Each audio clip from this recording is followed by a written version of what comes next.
Ya wajib. Dalam kelompok Islam itu ada kelompok namanya Khawarij. Orang yang sangat ekstrim dalam berpikir. Dia mengkafirkan orang yang melakukan dosa apa? Besar. Dihukumi kafir. Tapi pendapat ahli sunnah enggak. Orang dosa besar ya dosa saja. Tapi enggak usah dihukumi kafir. Kenapa?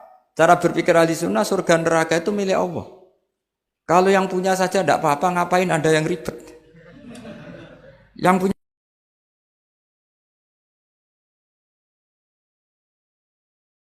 syafaat. Itu khitabun Nabi dan yang dimaksud memang Nabi. Sehingga umatnya tidak wajib tahajud tapi Nabi wajib.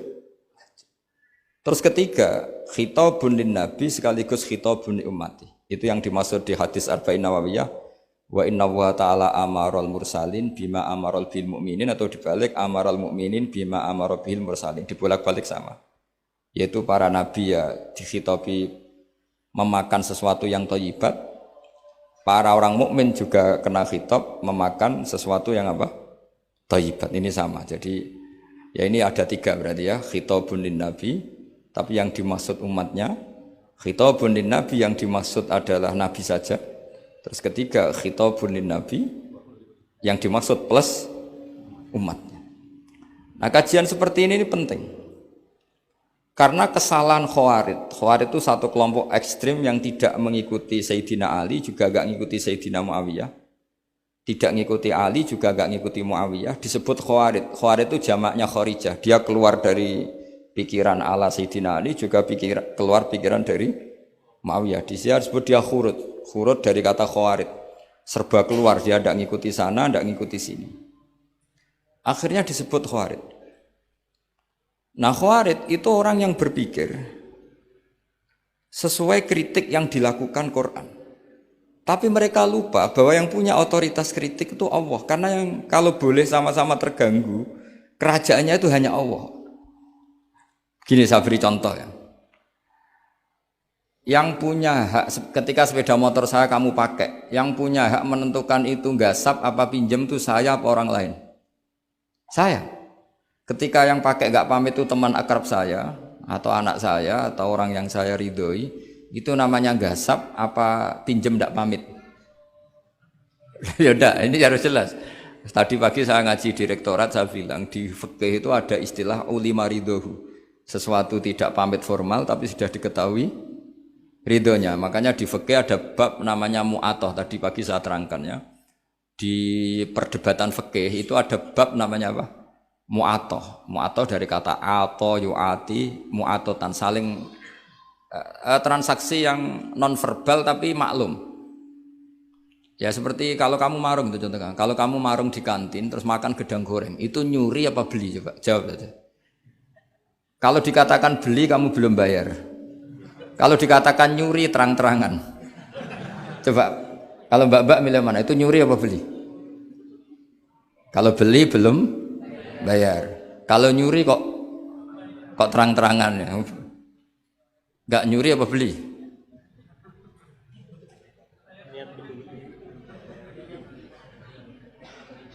Jadi ada gedang goreng di warung, kamu datang langsung makan, ada kerupuk dimakan, ada telur asin dimakan. Itu nyuri apa beli?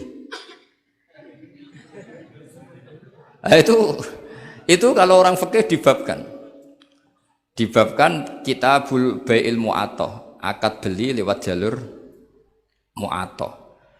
Menurut Imam Abu Hanifah seperti itu dikatakan beliau pakai dalil al-adat muhakamah, bahwa adat itu berposisi seperti hukum.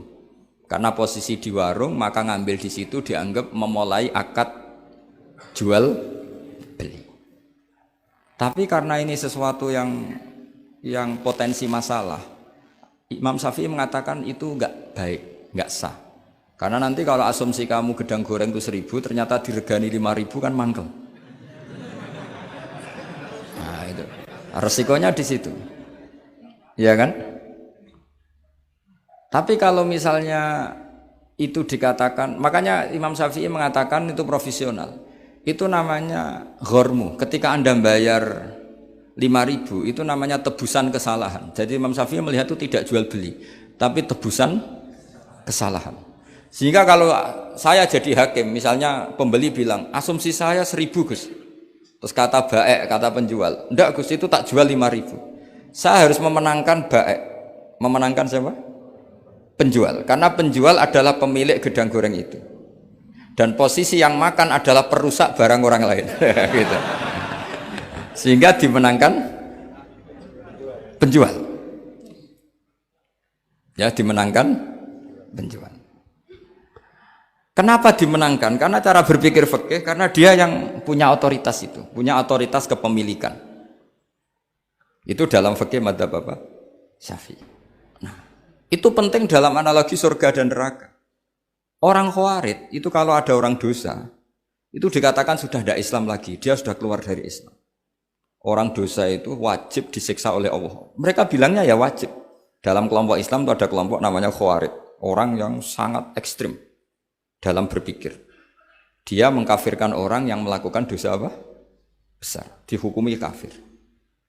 Tapi pendapat ahli sunnah enggak, orang dosa besar ya dosa saja, tapi enggak usah dihukumi kafir. Kenapa? Cara berpikir ahli sunnah, surga neraka itu milik Allah. Kalau yang punya saja enggak apa-apa, ngapain Anda yang ribet? Yang punya surga neraka itu Tuhan, dan Tuhan memanggil-manggil orang yang salah itu disuruh tobat, anibu ila rabbikum. Wahai hambaku yang berlebihan, yang masih dosa, ayo kembali ke saya. Kapan saja kembali ke saya tak terima. Sehingga dalam madzhab ahli sunnah, otoritas khitab, otoritas kepemilikan yang berhak ya yang punya, orang lain itu nomor 2. Sehingga tadi kalau Anda bawa kayak motor saya, dan Anda teman akrab saya, tidak pamit saya, kalau saya bilang itu enggak apa-apa ya enggak apa-apa. Kalau saya bilang apa-apa ya apa-apa. Enggak penting orang lain.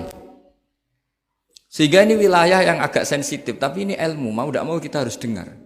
Sehingga di fikih ada bab ulima ridho. Misalnya ada orang makan gedang goreng di warung, terus ditangkap Pak Polisi. Wah ini pencurian, mesti bakulnya enggak terima. Enggak ada pencurian, memang tak jual.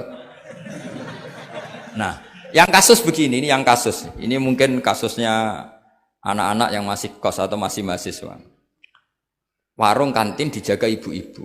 Ada anak makan lahap, dikira belinya cash. Setelah dimakan ternyata akadnya utang. Nah, itu pertanyaannya itu halal apa enggak? Karena asumsi baiknya monggo-monggo. Karena apa sudah mengkhayal nanti ada sekian uang cash didapatkan. Ternyata nyatet atau hutang.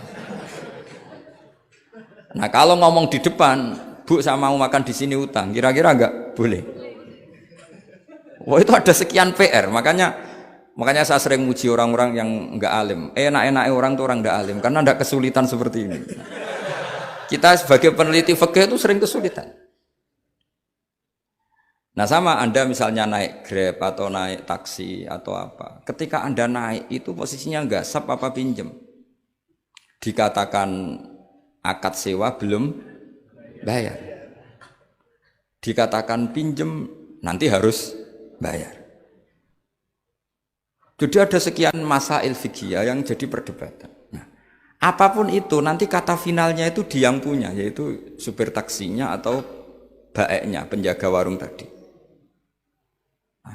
Sehingga hukum itu bagi orang lain sudah tidak sah kecuali bagi yang punya. Nah di sini ini kelihatan benarnya madzhab ahli sunnah wal jamaah. Ahli sunnah mengatakan apapun salahnya seseorang setelah dia beragama Islam itu wilayahnya Allah. Kita tidak bisa berbuat apa-apa.